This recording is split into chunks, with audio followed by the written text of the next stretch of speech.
books have overlooked a magnificent period of invention when some of the greatest minds of antiquity revolutionized scientific and technological knowledge.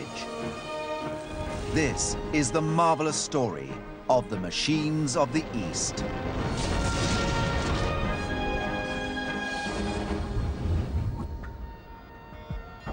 To many Westerners, the Islamic East is shrouded in mystery, and its history is obscure. But today we are discovering that the technology and science that shapes our modern world has its roots in a remarkable civilization that originated and spread throughout the East over 1,000 years ago. Incredibly, those people had ancient handheld computers that possessed many of the capabilities of modern satellite navigation systems. They created massive water-moving machines that harnessed the power of the earth to transform deserts into rich and vibrant cities. They understood the complex precision engineering that underlies the components fundamental to many contemporary machines. And they invented awe-inspiring combat devices, including fireproof uniforms and even the world's first torpedo, capable of destroying a ship 300 meters away. For the history of Western civilization, the collapse of the Roman Empire was a decisive turning point. Whereas Europe slid into the Dark Ages, abandoning many of the advances of the great cultures of antiquity, the lands of the East flourished. In the void following the end of the ancient empires, important developments in literature, natural science, mathematics, medicine, and engineering took place. What occurred in a sparkling 500-year period between the 8th and the 13th centuries, known as the Golden Age of Islamic civilization, is now making us rethink our views about the ancient world. Many of the scholars, engineers, craftsmen were amazingly innovative, and it was at a time of great creativity. As Islamic culture spread from the Middle East to India, North Africa, and westward across Europe as far as Spain, the scholars of the East amassed the greatest collection of knowledge in the world. Over the following 5 centuries, the lands of the East became the planet's vibrant heart of scholarship and culture. Europe couldn't have possibly reached where it did without the contributions of these people. From the period, call it from 700 right further up to 1600 and beyond that, because it never stopped, it was a world of learning. By the end of the 8th century, one school of learning in particular led the way in technological and scientific development. It was known as the House of Wisdom, the Islamic world's equivalent of MIT or Oxford. It attracted scholars from all over the East. They decoded ancient texts that contained designs and specifications for machines that had existed over 1,000 years earlier. Early Arabic inventors took many of these Hellenistic and Roman writings, copied them, but also added and elaborated and developed some of these principles further. Intriguing hints in some manuscripts indicate that Eastern engineers inherited a tradition of constructing automata, the ancient world's equivalent of robotic devices. Contemporary engineers, like Professor Al-Hassani of Manchester University, are now studying automata like the tea-serving girl, and are astonished by the fluent understanding of techniques that we still employ today. The tea-serving girl principally is a tank on top of a robot. This tank has a hole that allows the water or the drink or the tea to come out of it. A tank that ingeniously regulated the flow of liquid enabled the creator of the tea-serving girl to astonish and amuse all who saw her. The reservoir is filled with liquid, which drips at a constant rate into a bucket. When the liquid reaches a certain level, after precisely 7.5 minutes, it empties into the glass in the servant girl's hand. The weight of the glass triggers a mechanism that causes the girl to roll down a slope, opening the door and presenting the drink to the guests.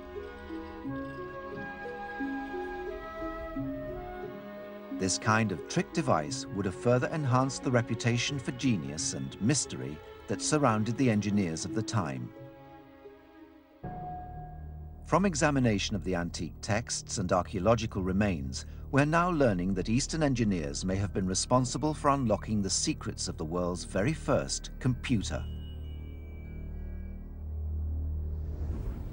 At the start of the 20th century, the discovery of a shipwreck off the Greek island of Antikythera yielded ancient history's most enigmatic scientific object.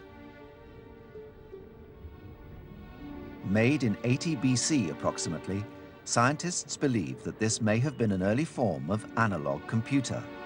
It is called the Antikythera mechanism. It has gears which have prompted scientists to re-evaluate their ideas about technology in the ancient world. However, despite being studied by some of the finest minds around, exactly how it worked remains a mystery. Are there any clues in the known Islamic texts that might tell us how it operated? A design for an 8-geared calendar dating from the 10th century AD has been found in a manuscript attributed to a scientist and astronomer known as Al-Biruni. Al-Biruni's machine harnessed the power of geared technology to track the movements of the solar system. Consisting of 8 bronze gear wheels that incorporate over 200 teeth, the machine was an outstanding technological achievement. All the displays were set to their correct astrological positions before the machine was operated. Each day, the user moved the alidad, or pointer, forward 1 division, so turning the gears, which gradually altered the positions of the sun and moon, and the shape of the moon in its phases. The fine precision of the bronze-toothed gears ensured the machine was amazingly accurate in calculating days, months, and years. Could the Eastern scholars have been aware of the Antikythera mechanism, and did they possess the skills to build instruments like it? In a book written in the 16th century by the scientist Taqi al-Din is a description of a machine that scholars think is a sophisticated water-lifting device. The remarkable 6-cylinder monoblock pump driven by water power employs what appears to our eyes to be 20th century technology and looks like a machine invented just recently. In Dubai, model makers have reconstructed this complex piece of equipment. This machine is the 6-cylinder pump from Taqi al-Din. It's a water pump. It's driven by a grand water wheel. The water wheel is actually linked to an axis, or camshaft. The camshaft has 6 different cams on it. Each rod is linked at the end of the point with a weighted ball. Opposite each cam is a lever arm supported in the middle and pin-jointed at the other end to a vertical piston rod. The upper end of each piston rod carries a lead weight. The bottom of each piston cylinder has a clack valve. When the water wheel rotates, each lever arm is raised in succession by the cams. Water is then drawn up by the piston through the valve. When the lever is released, the lead weight propels the water up through the delivery system. It's a wonderful evolution from the Mana Musa brothers in the early 9th century, further down to where Al-Jazari was a fantastic ingenious engineer until Taqi al-Din for that particular era. So it was not only ingenious scientific objects and instruments that were built in the Islamic world. The inventors also created fully automatic mega machines designed to ensure the survival of millions of people using technology not seen again for 500 years.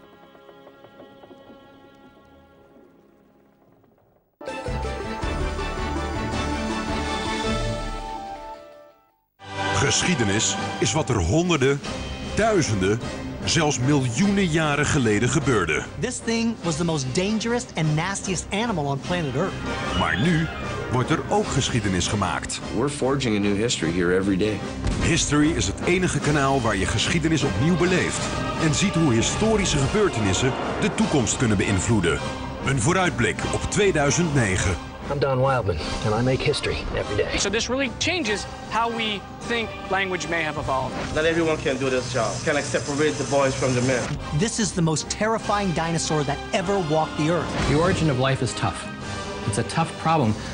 If you screw up, you're very likely going to be dead.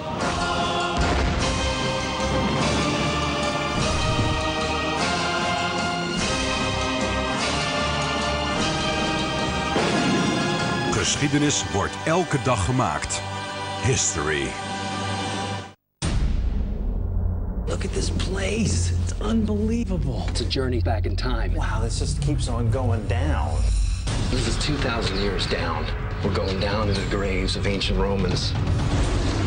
I'm the first person that has ever been down here. A pile of human bones, countless bodies. They don't even know how deep this goes. Down here is where I live. Up there is where I die. 1,000-year-old passageway right through this way. Body snatchers stealing the dead. That is freaking cool. This is a cave where the Dead Sea Scrolls were found. We are in a hazardous atmosphere right now. We need to vacate. Just a little stuck. Isn't smart at all. Whoa, I gotta get out of here. Whoa, an entire city covered up and forgotten until now. Look at it. We're one of the last generations to actually get to explore them. I'm Don Wildman, and I make history every day. Cities of the Underworld. Begint vrijdag om 8 uur op History.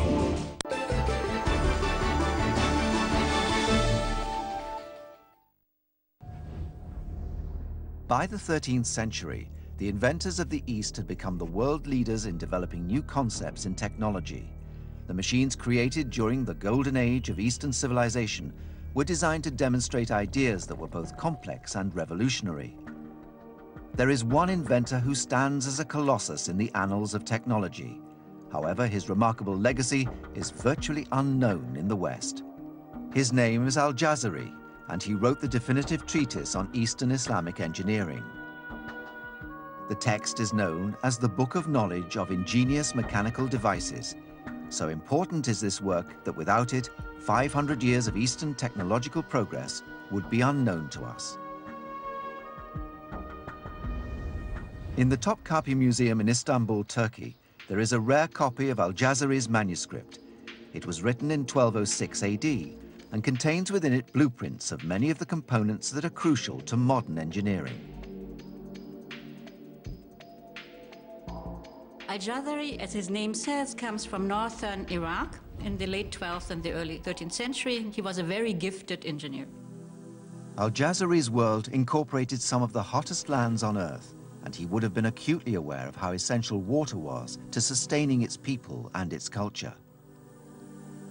He created a series of machines, each of which would help society not only survive, but thrive in the sometimes dangerously arid climate.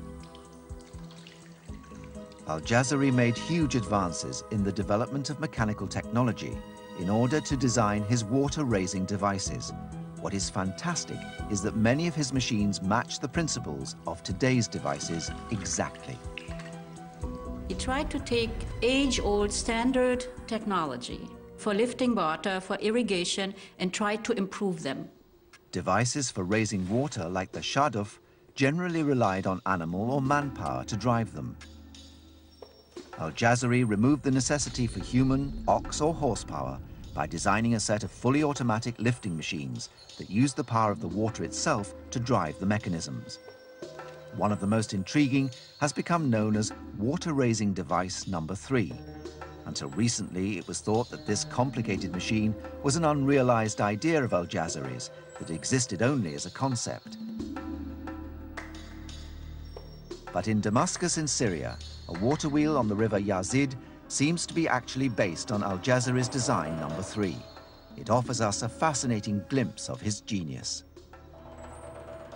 Al-Jazari was really a gifted practitioner. He was not only writing in his tradition, but he was really building them. From its inauguration in the 13th century, this water wheel served the local community for over 700 years.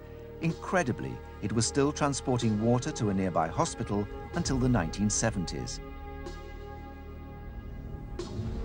Al-Jazari was a man who would often revisit and improve his designs. This astonishingly complete example is based on his third design for a water-raising device and uses the intricate system of gears that is common throughout his work. In his book, Al-Jazari mentions that this water-lifting device is designed to work by means of scoopers. That is, water falls down on the scoopers from a certain height, causing them to rotate. This, in turn, drives the pinions and axles which move the water-lifting buckets. This device has the same engineering principles, but rather than water falling, it works by horizontal water power in the Yazid River. the water wheel was moved by horizontal boards, which caused rotation that drove gears, pinions, and axles to lift the water upwards.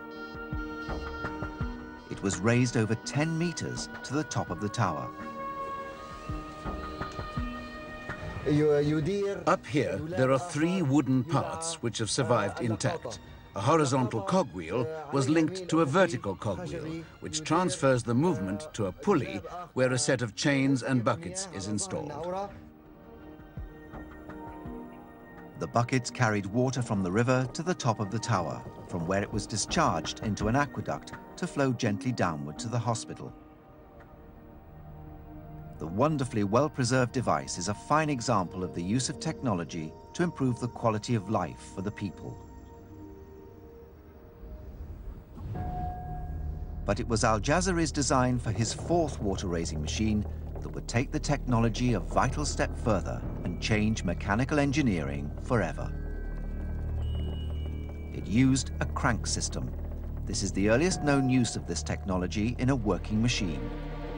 The crank is considered by today's engineers to be the most important single mechanical device after the wheel.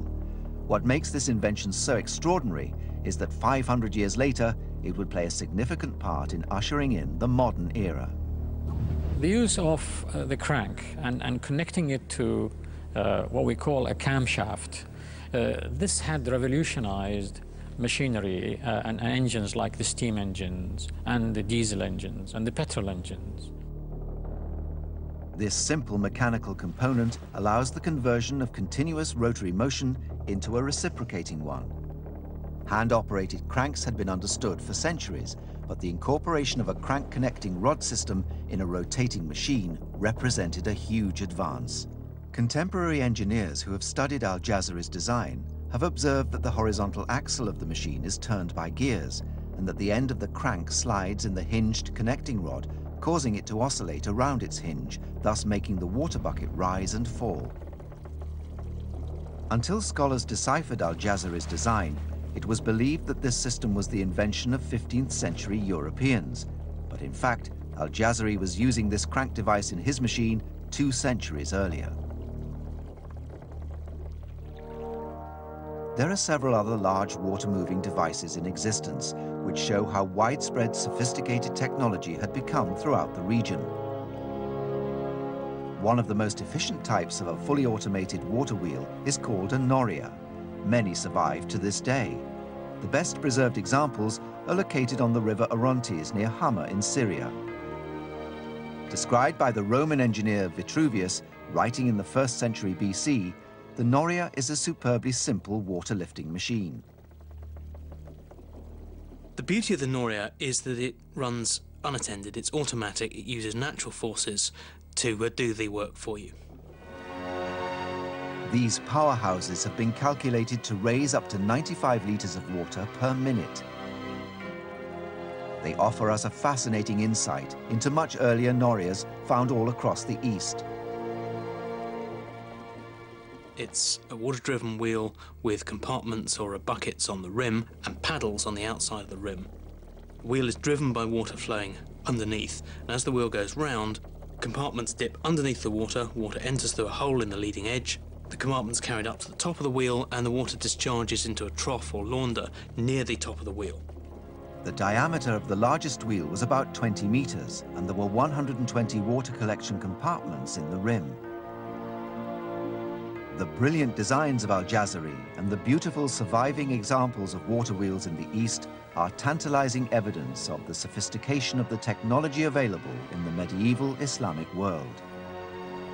But there are other surviving mechanical devices that are so advanced, scholars were, until recently, unwilling to accept that they were not created from 21st century technology.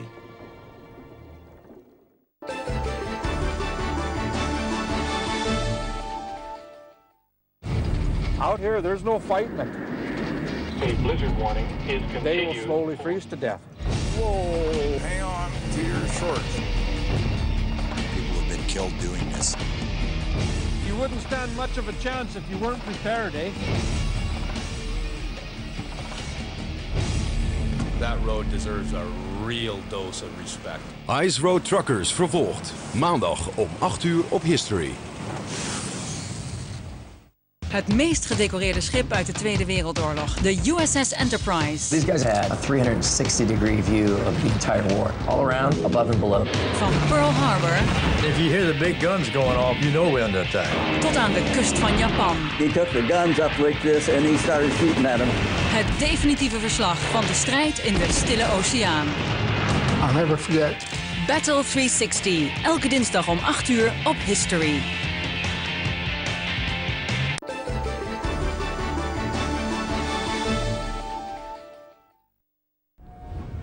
The machines of the East extended technological advances made over many centuries.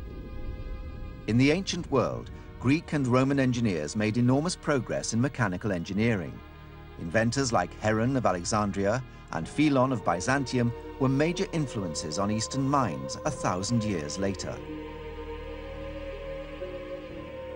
Scholars who are now translating Arabic texts are beginning to uncover evidence that shows that we haven't invented modern machines. We've merely rediscovered them. What we are finding out is causing us to rethink the history of mechanical engineering, from the Greeks and before, through to the work of Renaissance inventors like Leonardo da Vinci. I'm quite convinced that the modern world would have developed in a very, very different way if Islamic civilization had never arisen. We know that one Islamic inventor in particular would change technology forever. Al-Jazari's final design for a water-lifting device contained an amazing mechanism seen for the very first time in history. Many people think that the double-action suction pump was invented in the 20th century. In fact, it's over 700 years old. Al-Jazari himself looked to his ancestors for inspiration. Ctesibius, working in the city of Alexandria in Egypt about the 3rd century BC, began to formulate the principles of the suction pump. In the Technology Museum at Thessaloniki in Greece, engineers have constructed Ctesibius's pump using antique manuscripts as their guide. Unbelievably, this 2,000-year-old design can still be found in use today in the fields of Northern Europe. Here we have Ctesibius water pump. It's called a two-stroke water pump. It consists of 2 cylinders, each containing 1 piston and having at its bottom a valve, a water valve. The pistons are moving by the use of these handles here. As each piston moves upwards, it empties the cylinder from air, and its place, the air's place, is taken by water. The pistons are moving in opposite directions, ensuring that we have a constant flow of water. It was used from the ancient times till nowadays as a water pump, but we can say that it's the ancestor of a two-stroke engine, a motor engine that we use today, because if we replace water with a mixture of gas and air, we have the same principle in operation. 1,000 years later, Al-Jazari would take the essential structure of Ctesibius's design and take it to new heights. While his machine relied upon human muscle to pump water, Al-Jazari applied mechanical knowledge to make a pump that was automatic. This would have a direct influence on the history of engineering, and along with his crank system, would be in general use 500 years before the invention of the steam engine. Take Jazari's machine number 5. It is actually a double-acting suction pump. It has got 2 cylinders with pistons reciprocating to the right and to the left.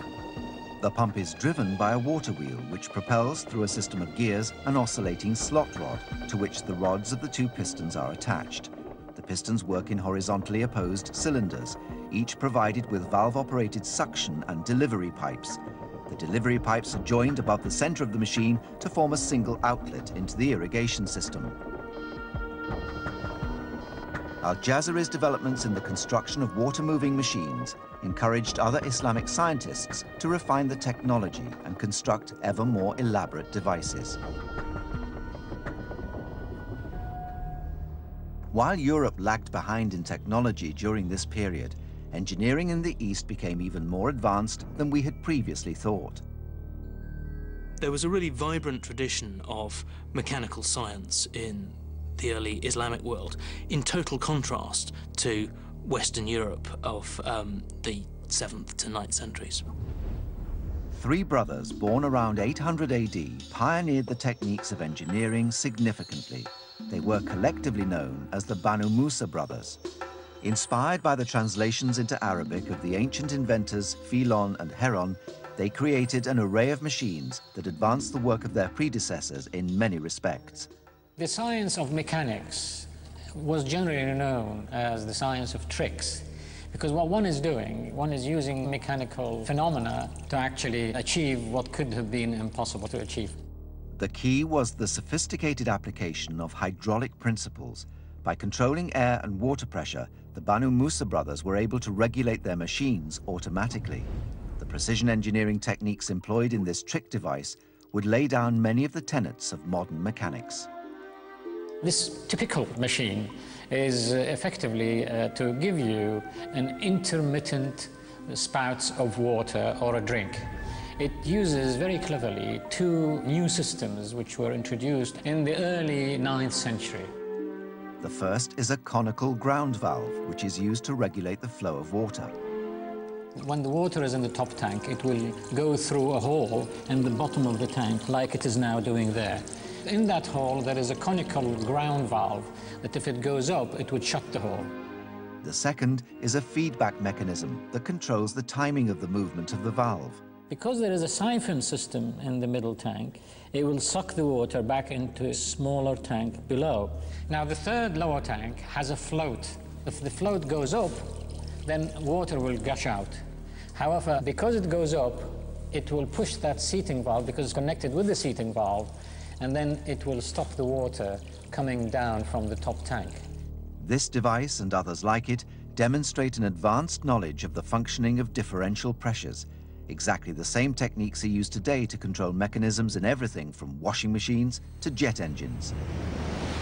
We have seen an emergence of a civilization which has influenced our present-day civilization enormously in our homes, in our hospitals, in our schools. And even when you look up the sky, a lot of the stars are still named by Arabic names. In addition to hydraulics, we have substantial evidence that the peoples of antiquity also knew how to accurately calculate the movements of the Earth, Moon, and planets. This was vital for navigation, religious observances, and the comprehension of the passage of time. One instrument, which first appeared in Hellenistic Greece around the 2nd century BC, reigned supreme for over 1,500 years. It is the star holder, or astrolabe.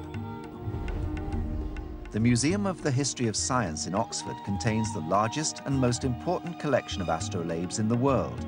The curator is Dr. Stephen Johnston. An astrolabe has been called an ancient pocket computer. Its primary use is in telling the time working with the sun and stars, so it comes from astronomy. It can tell you when the sun rises, when the sun sets, for any day of the year, wherever you happen to be. The scholars of the East developed and improved the astrolabe's capabilities.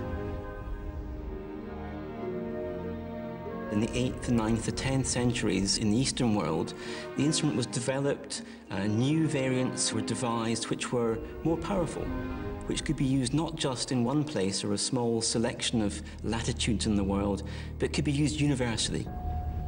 The portability and accuracy of the astrolabe made it something like the BlackBerry of its time. This is the oldest astrolabe in the museum's collection, dates from the late 9th century, but it's more than just a calculating device. If I turn it round to the back, this is an observing instrument. And if I hold it up, you see how this was used to measure the height of the sun and the stars. I'd adjust that ruler until I was looking through and seeing the star through the little pinhole sights that there are here. Then when I've done that, I read off from the pointer the degrees. There's a scale of degrees going around the edge. That tells me how high something is in the sky. When I've got that, whether it's the sun or a star, I can get the time. The inventors of the East had become masters of mechanical engineering. Eastern cities were the powerhouses of technological innovation. Inventors like Al-Jazari focused their attention on even more intricate challenges. Using the knowledge they had amassed, they began to create complex mechanical clocks and amazingly effective machines of war.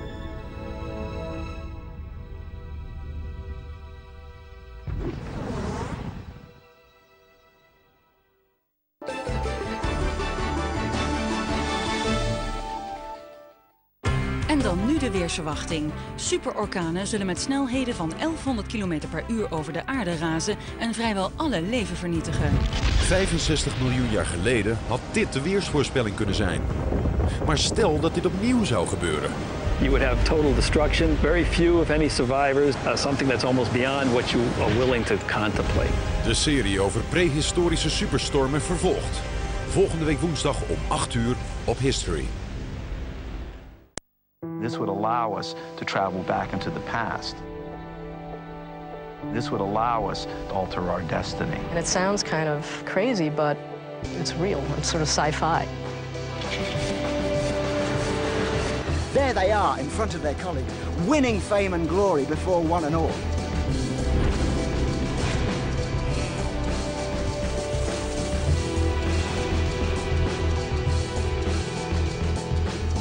This isn't even history, it's prehistory. This is an excellent place to bury a dead man. Splat. When it goes good, it goes good. When it goes bad, it goes bad. Oh, look at that.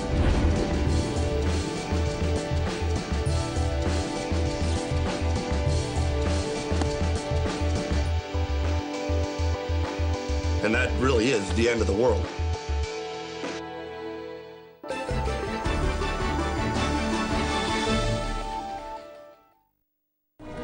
The inventors and scientists of the Islamic East developed technologies that still exercise a major impact on our lives. The greatest of them, Al-Jazari, in his 13th century treatise, The Book of Knowledge of Ingenious Mechanical Devices, codified the mechanical principles that would take us into the modern era. This text is one of the most important records of engineering development of any period in history. It contains designs for more than 50 machines, each described in meticulous detail, in order that other engineers could use them as blueprints and replicate these complex devices. We challenged a leading British model maker, Richard Windley, to recreate one of Al-Jazari's automated machines, a device which used a candle to calibrate the passage of time. He even laid down the materials the candle should be made from, the precise dimensions of the candle, and even the materials that the wick of the candle should be made from. Al-Jazari describes 4 candle clocks in his treatise, the most sophisticated in existence. It works on the basis of a candle slowly burning and altering through a series of pulleys and cords, a dial from which the time could be read off. The Islamic day was divided up unequally. The daylight hours and the nighttime hours were different, so that made the whole system even more complicated. But Al-Jazari's solution was deceptively simple. What we've basically got is the candle burning away, being pushed upwards. As the wax melts and burns away, the candle gradually rises. This lead weight is going to descend like so, and in the process pulls this cord here, which passes over a pulley and round an axle shaft. This is the shaft that's connected to the pointer on the dial from which the time can be read off. This splendid example of a small-scale precision timekeeping device also uses a simple mechanism found in most households today. It's fairly important that there's some sort of device to hold the cap against the pressure of the weight underneath. And what Jazari did was to use a little kind of L-shaped clip system. And in fact, this is almost identical to what we have nowadays in the electric light bulb, what we now call a bayonet fitting. It's curious that after sort of 1800 years, we're still using an intrinsically similar device. But there's more. One of the most detailed sections in Al-Jazari's treatise is dedicated to water clocks that demonstrate the enduring principles of hydraulics. In these pages, he describes some of the most elaborate mechanical devices for measuring time ever. One in particular represents an outstanding technological achievement that can still pose a challenge for today's reconstructors. Today, it is called the elephant clock. In the Ibn Battuta Mall in Dubai, MTE Studios have made a large-scale working replica of Al-Jazari's masterpiece. Over 150 experts worked on this 7-meter-high, 7-ton mega clock. It was a massive undertaking that required over 11,000 man-hours to complete. Ludo Verheyen is the director of the Al-Jazari Elephant Clock Reconstruction Project. This project was quite a challenge because indeed it was the first time that these features have been reconstructed ever. It is complicated. The inventor from 800 years ago, Al-Jazari, was a great inventor, so to learn from his manuscripts in a very accurate way how the mechanics actually worked is quite fabulous. But how does this magnificent object actually work? And how did Al-Jazari improve so emphatically on the timing devices of his ancestors? Amazingly, the elephant clock consists of several mechanisms that match those used in modern engineering quite closely. Inside the belly of the elephant is a submersible float with a small hole in it. It's calibrated to produce a specific flow of water. This determines the rate at which the float sinks and therefore the time at which the clock strikes. Submergence of the float activates a trip mechanism, which sets a series of events in motion that mark the passage of time and strike the hour. At this point, the float is tilted out of the water, emptying its contents. It then rests on the surface of the water and the cycle is repeated. The clock employs automata, such as a chiming cymbal and a chirping bird, to mark the passing of the hours. For its time, it is a very complicated clock in the sense that it has automatic feedback, and this continues almost like a perpetual motion machine. The elephant clock is one of the finest examples of advanced technology from the golden age of Eastern civilization. So it's a unique combination of art and architecture and also engineering. The engineers of the East made huge progress in developing technologies that built on the innovations of previous civilizations. But their great minds were also responsible for the creation of ingenious, terrifying weapons of war. They used a form of highly refined gunpowder. It was manufactured to a formula that used common ingredients which were in plentiful supply, including willow charcoal and saltpeter. By combining them, you turn relatively innocuous components into the driving force of warfare for nearly 1,000 years. Gunpowder was invented in China, but in its early stages, the compound was not explosive enough to be lethal on the battlefield. New evidence suggests that the scientists of the East devised a more potent formula that could be deployed with deadly effect. It's not until the 12th century, 13th century, when we start to get the mixtures refined to such a way as you can effectively drive rockets, torpedoes, cannons, handguns, and everything we're familiar with ever since. But it was Hassan al-Rama who was the man who really put it down in writing and made it clear. In the 13th century, Hassan al-Rama wrote a book on military technology that included recipes for gunpowder. So profound was his knowledge, we may have to re-examine our understanding of the history of warfare. In his work, Hassan al-Rama documents what is believed by some to be the first rocket in history, designed specifically for combat. He lists 22 different recipes for the powder for rockets and different forms of rocket. He's really the father of rocketry. In the same period, military engineers also built another weapon that harnessed the explosive property of gunpowder, the cannon. In Spain and North Africa, at the end of the 14th century, there were people who were using the purified and crystallized form of saltpeter in a container, if you will, which was then lit as an explosive to project a small ball. And we have evidence for this from as early as 1377. There are surviving images of troops carrying such cannon. In one early text from the St. Petersburg collection, known as the Book of Sciences, a description is given of a soldier who carries a midfa, or cannon. It looks much like the standard handheld rocket launcher of today. Now, in the St. Petersburg manuscript that describes the uses, serious and for entertainment, as the title says, of gunpowder, we see pictures of a small barrel on the end of a stick. This is a hand cannon, or even the forerunner of a hand gun. This is the basis of the weapons that are carried by every soldier today. But the manuscript contains even more amazing evidence of the sophistication of warfare in the Eastern world, the use of fireproof protective clothing. This is reconstructed based on the St. Petersburg manuscript. We start out underneath with a silk tunic. We know that silk's fireproof. Even today, Formula One racing drivers wear silk underneath their Nomex fire suits. On top of that, we've a quilted garment. To a Western warrior of the time, it'd be known as an akaton. That comes from the Arabic al-kutun, meaning stuffed with cotton. But the key part is this on top, which is a woolen over-tunic, a fireproof, indeed chemical-proof layer, similar to the nuclear biological warfare suits that a modern soldier would wear on the battlefield. The manuscript shows warriors with incendiary devices fastened to their clothes.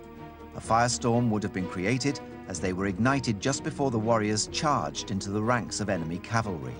The incendiary charges are something like this. They describe linen fibre.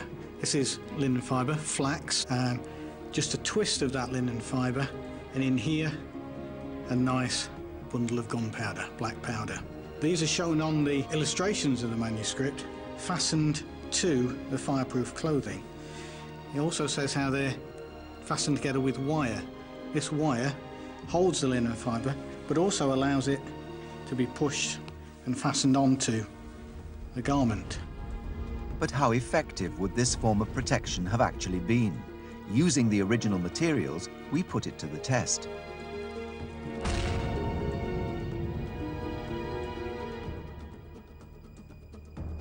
Of course, there'd be literally hundreds of these going off on different men. That would be really distracting to the horses. But for me, the most interesting thing is not even a scorch mark. In fact, it's hardly even warm inside. Fireproof clothing really does seem to work.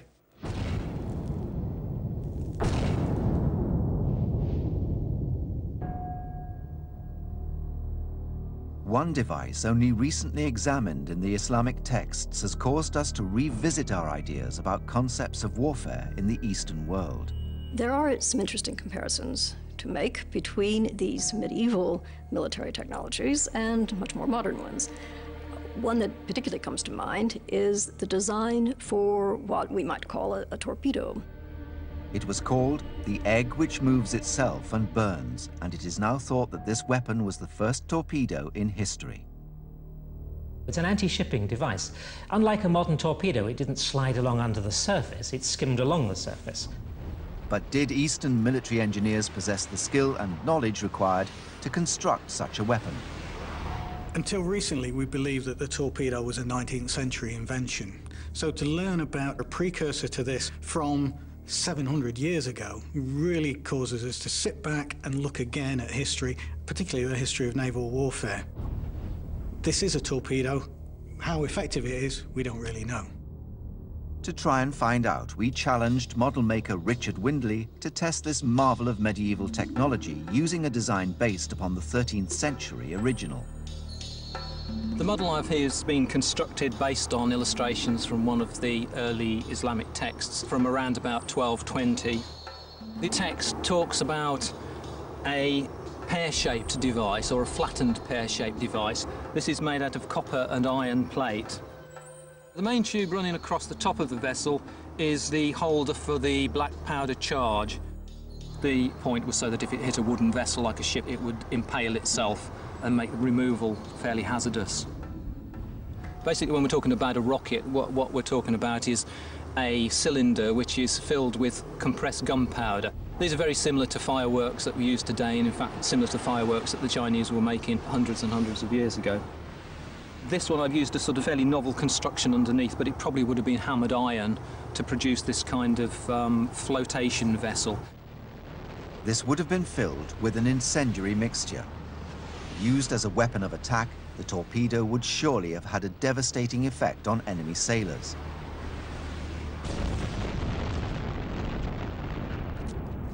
But could it really have done much damage to the ships?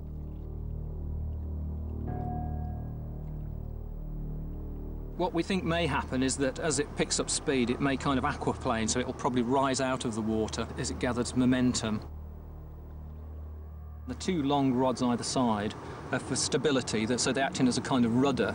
It also keeps the device in a stable attitude in the water. We're using a conventional fuse. It's simply a cotton thread soaked in gunpowder and then dried out. It's what's known as a delay fuse, so we've got just over a second per inch.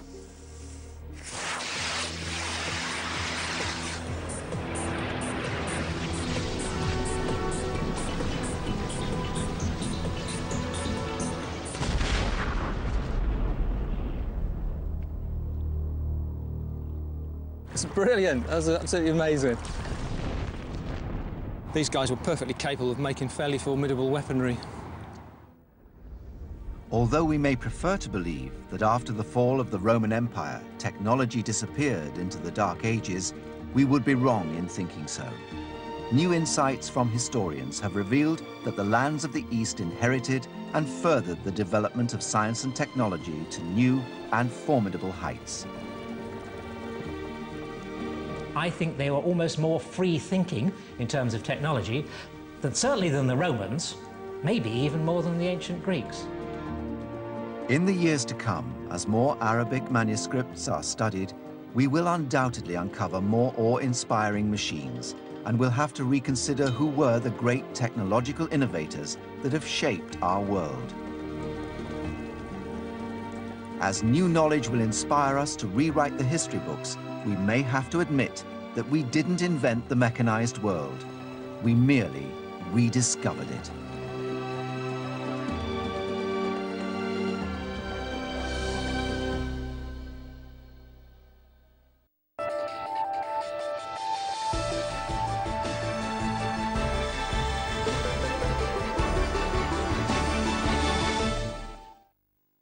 We're forging a new history here every day. Elke avond een nieuwe reden om naar history te kijken. It would be like standing next to Hiroshima all over the world. Elke avond om 8 uur series die tot je verbeelding spreken. An entire city covered up and forgotten until now. Programma's die de grenzen van je kennis verleggen.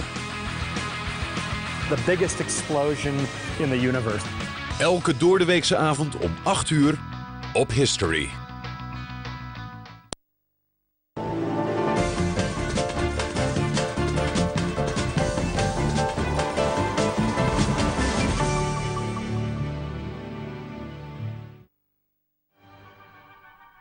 On the 21st of August 1911, the famous painting Leonardo's Mona Lisa was stolen from the Louvre. One of the suspects was a young upstart artist named Pablo Picasso. Picasso previously bought some sculptures that had been stolen from the Louvre. And when the Mona Lisa story first broke, Picasso became so frightened he'd be arrested, he actually considered fleeing the country. But after a round of questioning, Picasso was released. The real thief was an Italian named Vincenzo Perugia, who claimed that stealing the work was his patriotic duty. He believed the masterpiece belonged in Italy. 27 months after the painting was stolen, Perugia was caught trying to sell it for £61,000 to the Uffizi Gallery in Florence.